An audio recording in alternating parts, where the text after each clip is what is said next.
ओम नमो भगवते वासुदेवाय नमः। कार्तिक महात्म्य का अगला अध्याय 19वां अध्याय। कथा आगे इस प्रकार है।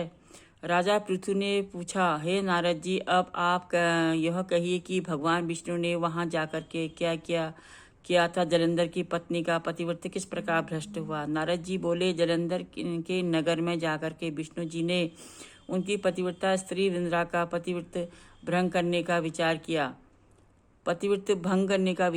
वे उसके नगर के उद्यान में जाकर ठहर गए और रात में उसको स्वप्न दिया। वह भगवान विष्णु की माया और विचित्र कार्य पद्धति थी और उसकी माया द्वारा जब वृंदा ने रात में यह स्वप्न देखा कि उसका पति नग्न होकर सिर पर तेल लगाए महिष पर चढ़ा है, वह काले रंग के फूलों की माला पहने हुए है तथा उसके चारों ओर हिंसक जीव हैं, वह सिर मुड़ाए हुए अंधकार में दक्षिण दिशा की ओर जा रहा है, तो उसने नगर को अपने साथ समुद्र में डूबा हुआ इत्यादि बहुत से स्वप्न देखे। तत्काल ही वह स्वप्न का विचार करने लगी। इतने में उसने सूर्यदेव को उदय होते हुए देखा, तो सूर्यदेव में उसे एक छिद्र दिखाई दिया तथा वह कांतिहीन था। इसे उसने अनिष्ट जाना और वह भयभीत हो रोती हुई छज्जे अटारिता भूमि कहीं भी शांति को प्राप्त न हुई। फिर अपनी दो सखियों के साथ उपवन में गई, वहां भी उसे शांति नहीं मिली।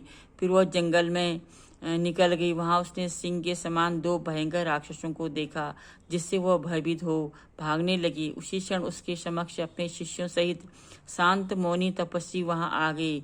भयभीत वृंद उसके गले में अपना हाथ डाल उसे रक्षा की याचना करने लगी। मुनि ने अपनी एक ही हुंकार से उन राक्षसों को भगा दिया।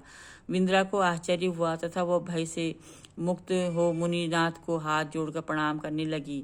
फिर उसने मुनि से अपने पति के संबंध में उसकी कुशल क्षेम का प्रश्न किया। उसी समय दो बानर मुनि के समक्ष आकर हाथ जोड़े खड़े हो गए और जो ही मुनि ने भ्रुकुटी संकेत किया, त्यों ही उड़कर आकाश मार्ग में चले गए। फिर जलंधर का सिर और धड़ लिए मुनि के आगे आ गई। तब अपने पति को मृत्यु हुआ जान वृंदा मूर्छित हो पृथ्वी पर गिर पड़ी और अनेक प्रकार से दारुण विलाप करने लगी। तत्पश्चात उस मुनि ने कहा, हे कृपानिधि, आप मेरे इस पति को जीवित कर दीजिए। पतिव्रता दैत्य पत्नी ऐसा कहकर दुखी श्वासों को छोड़कर मुनीश्वर के चरणों पर गिर पड़ी। तब मुनीश्वर ने कहा, यह शिवजी द्वारा युद्ध में मारा गया है, जीवित नहीं हो सकता, क्योंकि इसे भगवान शिव मार देते हैं।